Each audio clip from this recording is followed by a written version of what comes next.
श्रीगणेशाय नमः। वागर्थाविव सम्पृक्तौ वागर्थप्रतिपत्तये जगतः पितरौ वन्दे पार्वती परमेश्वरौ।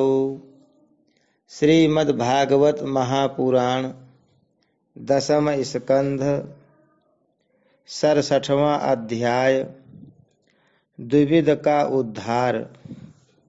ओम नमो भगवते वासुदेवाय। राजोवाच भूयोऽहं श्रोतुमिच्छामि रामस्याद्भुतकर्मणः अनन्तस्याप्रमेयस्य यदन्यत् कृतवान् प्रभुः। श्रीशुक उवाच नरकस्य सखा कश्चित् द्विविधो नाम वानरः सुग्रीवसचिवः सोऽथ भ्राता मैन्दस्य वीर्यवान्। राजा परीक्षित ने पूछा, भगवान बलराम जी सर्वशक्तिमान एवं सृष्टि प्रलय की सीमा से परे अनंत हैं। उनका स्वरूप गुण लीला आदि मन बुद्धि और वाणी के विषय नहीं है। उनकी एक एक लीला लोक मर्यादा से विलक्षण है, अलौकिक है। उन्होंने और जो कुछ अद्भुत कर्म किए हों उन्हें मैं फिर सुनना चाहता हूँ। श्री सुखदेव जी ने कहा, परीक्षित, द्विविध नाम का एक वानर था। वह भौमासुर का सखा, सुग्रीव का मंत्री और मैंद का शक्तिशाली भाई था। जब उसने सुना कि श्री कृष्ण ने भौमासुर को मार डाला, तब वह अपने मित्र की मित्रता के ऋण से उऋण होने के लिए राष्ट्र विप्लव करने पर उतारू हो गया। वह वानर बड़े बड़े नगरों, गांवों, खानों और अहीरों की बस्तियों में आग लगाकर उन्हें जलाने लगा। कभी वह बड़े बड़े पहाड़ों को उखाड़कर उनसे प्रांत के प्रांत चकनाचूर कर देता, और विशेष करके ऐसा काम वह अनर्थ काठियावाड़ देश में ही करता था, क्योंकि उसके मित्र को मारने वाले भगवान श्री कृष्ण उसी देश में निवास करते थे। द्विविध वानर में 10,000 हाथियों का बल था। कभी कभी वह दुष्ट समुद्र में खड़ा हो जाता और हाथों से इतना जल उछालता कि समुद्र तट के देश डूब जाते। वह दुष्ट बड़े बड़े ऋषि मुनियों के आश्रमों की सुंदर सुंदर लता वनस्पतियों को तोड़ मरोड़ कर चौपट कर देता और उनके यज्ञ संबंधी अग्नि कुंडों में मलमूत्र डालकर अग्नियों को दूषित कर देता। जैसे भृंगी नाम का कीड़ा दूसरे कीड़ों को ले जाकर अपने बिल में बंद कर देता है, वैसे ही वह मदोन्मत्त बानर स्त्रियों और पुरुषों को ले जाकर पहाड़ों की घाटियों तथा गुफाओं में डाल देता। फिर बाहर से बड़ी बड़ी चट्टानें रखकर उनका मुंह बंद कर देता। इस प्रकार वह देशवासियों का तो तिरस्कार करता ही कुलीन स्त्रियों को भी दूषित कर देता था। एक दिन वह दुष्ट सुललित संगीत सुनकर रैवतक पर्वत पर गया। वहां उसने देखा कि यदुवंश शिरोमणि बलराम जी सुंदर सुंदर युवतियों के झुंड में विराजमान हैं। उनका एक एक अंग अत्यंत सुंदर और दर्शनीय है और वक्षस्थल पर कमलों की माला लटक रही है। वे मधुपान करके मधुर संगीत गा रहे थे और उनके नेत्र आनंदोन्माद से विह्वल हो रहे थे। उनका शरीर इस प्रकार शोभायमान हो रहा था मानो कोई मदमत्त गजराज हो। वह दुष्ट वानर वृक्षों की शाखाओं पर चढ़ जाता और उन्हें झकझोर देता।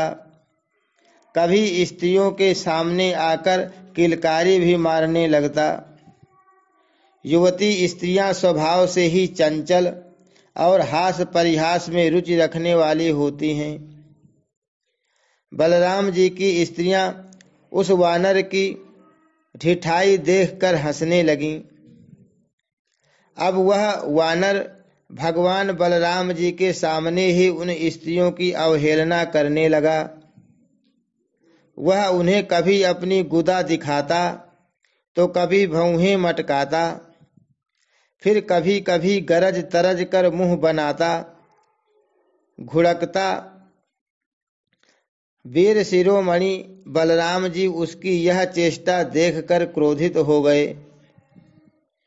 उन्होंने उस पर पत्थर का एक टुकड़ा फेंका, परंतु द्विविद ने उससे अपने को बचा लिया और झपट कर मधु कलश उठा लिया तथा बलराम जी की अवहेलना करने लगा।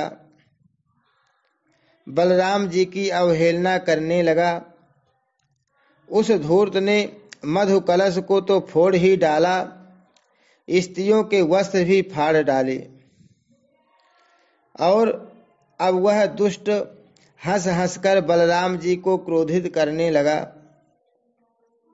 परीक्षित, जब इस प्रकार बलवान और मदोन्मत्त द्विविद बलराम जी को नीचा दिखाने तथा उनका घोर तिरस्कार करने लगा, तब उन्होंने उसकी ढिठाई देखकर और उसके द्वारा सताए हुए देशों की दुर्दशा पर विचार करके उस शत्रु को मार डालने की इच्छा से क्रोधपूर्वक अपना हल मूसल उठाया। द्विविद भी बड़ा बलवान था। उसने अपने एक ही हाथ से साल का पेड़ उखाड़ लिया और बड़े वेग से दौड़कर बलराम जी के सिर पर उसे दे मारा। भगवान बलराम पर्वत की तरह अविचल खड़े रहे। उन्होंने अपने हाथ से उस वृक्ष को सिर पर गिरते गिरते पकड़ लिया और अपने सुनंद नामक मुसल से उस पर प्रहार किया। मुसल लगने से द्विविद का मस्तक फट गया और उससे खून की धारा बहने लगी। उस समय उसकी ऐसी शोभा हुई मानो किसी पर्वत से गेरू का सोता बह रहा हो। परंतु द्विविद ने अपने सिर फटने की कोई परवाह नहीं की। उसने कुपित होकर एक दूसरा वृक्ष उखाड़ा, उसे झाड़ झूड़ कर बिना पत्ते का कर दिया और फिर उससे बलराम जी पर बड़े जोर का प्रहार किया। बलराम जी ने उस वृक्ष के सैकड़ों टुकड़े कर दिए। इसके बाद द्विविद ने बड़े क्रोध से दूसरा वृक्ष चलाया, परंतु भगवान बलराम जी ने उसे भी शतधा छिन्न भिन्न कर दिया। इस प्रकार वह उनसे युद्ध करता रहा। एक वृक्ष के टूट जाने पर दूसरा वृक्ष उखाड़ता और उससे प्रहार करने की चेष्टा करता। इस तरह सब ओर से वृक्ष उखाड़ उखाड़ कर लड़ते लड़ते उसने सारे वन को ही वृक्षहीन कर दिया। वृक्ष न रहे तब द्विविद का क्रोध और भी बढ़ गया तथा वह बहुत चिढ़कर बलराम जी के ऊपर बड़ी बड़ी चट्टानों की वर्षा करने लगा।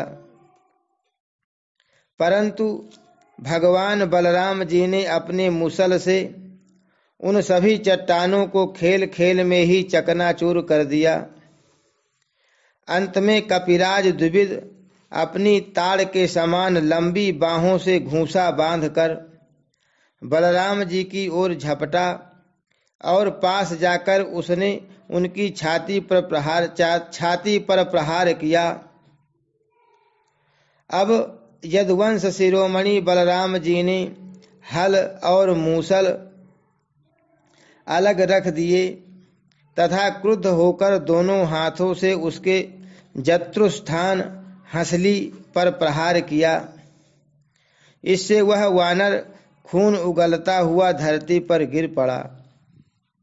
परीक्षित, आंधी आने पर जैसे जल में डोंगी डगमगाने लगती है, वैसे ही उसके गिरने से बड़े बड़े वृक्षों और चोटियों के साथ सारा पर्वत हिल गया।